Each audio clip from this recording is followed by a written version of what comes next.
Good morning, seniors. It is Thursday, February the 3rd, and this is the first of our snowpocalypse or icepocalypse days.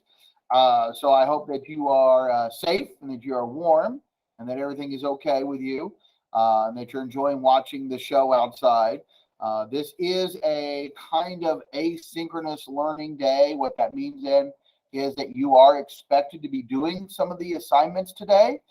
Those assignments are already posted on Classroom, and we're not doing anything different because we already have these things planned, and you are already familiar with these assignments and what you need to do to accomplish them.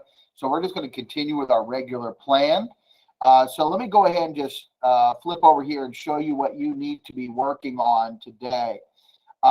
So this week we've been working on the persuasive paper and writing the parts of the persuasive paper, the problem, the solution, and then the counter argument. We've been working on that. You wrote the problem statement on Monday. You were supposed to write it on Monday. On Wednesday, you would have done the solution, but because of the incoming weather, we moved that to Tuesday.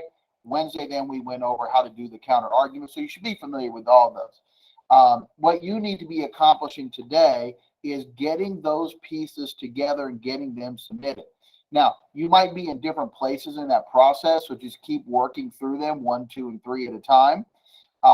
And go ahead and as comments are added and things are put in like, hey, revise this, add this, change this, that you're going in there and making those corrections and hitting resubmit as well. So if you look at Classroom here, on January the 31st, that was where we did the problem statement, right? This is where we did the problem statement.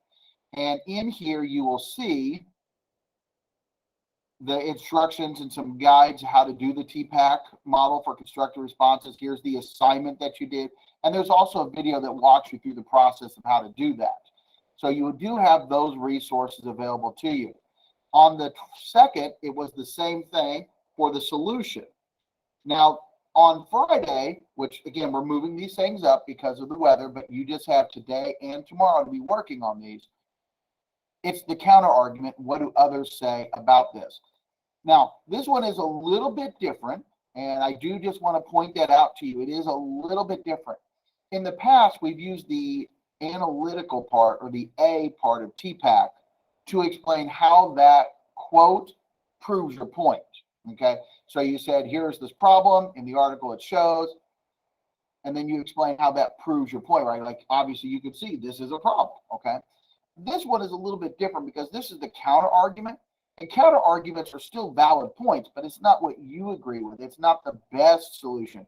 It's not the real root of the problem. It's not really the best way of looking at things. And so you're going to explain why it is not. Again, you will see the TPAC guides to help you. You will also see the video that walks you through the process of writing that. The big thing that I want you to think of is, again, that analysis piece, which is the hardest piece, the one that involves you thinking it through it and creating that message. But it's like, how is this not the best way? Why is this not the answer you chose? Again, the example that I've used before is, school schedules are just too rigid. They don't work well for all the families, right? So a solution would be flexible schedules. Well, somebody else may say, well, just start school later and then it'll be fine. But that only helps some people, whereas flexible schedules help many people. And that would be my analysis. That would be how I explain that. Like, yes, it would help some, but it wouldn't help as many. Flexible schedules help more with more options. And that's why it's not the best option. So that's how we approach the counter argument, and then we get that submitted.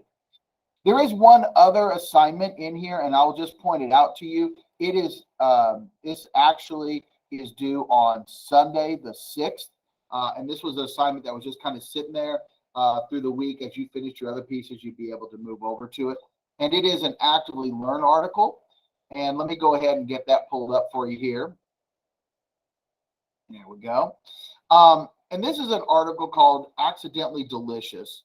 And it talks about how some of our favorite foods were created, and they weren't intentionally created. Like, we didn't set out to make potato chips, or cheese puffs were an accident, right? It asks you, or it kind of walks you through the history of some of those different foods. The last question then Why did the author choose this title, Accidentally Delicious? Use details from each accidentally delicious food to support your response.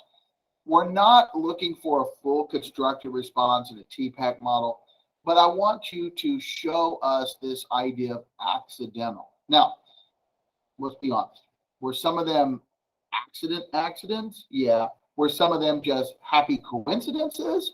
Yeah, probably more likely. But it asks you, like, why use the word accidental? If you've ever heard the story about the Post-it note, 3M, they were hired or contracted by the federal government to make a glue that would stick heat shields onto the bottom of the space shuttle. And they wanted this super strong glue. And these guys, this team, they made this glue, and it was awful. It didn't stick. In fact, actually, it was so weak of an adhesive that people, as a joke, put it on the back of paper, and it wouldn't even stick to the walls, right? Like you move it, and you pick it, and you move it, and you stick it. It was so weak. But then a guy's like, wait a minute, that's a brilliant idea. And thus the Post-it note was born out of an accident. That was a really true accident, right? And this article kind of talks about some of those things that are kind of similar. The last question, the one that you will be writing about, is how do you see the word accidental as a conscious choice, and how was that reflected in the pieces? So again, I hope that you are having a great, I hope you're enjoying your day off. I hope that you are able to still maintain some of the assignments, getting through some of these assignments, getting some of these pieces put together. I will be online from 10 to noon.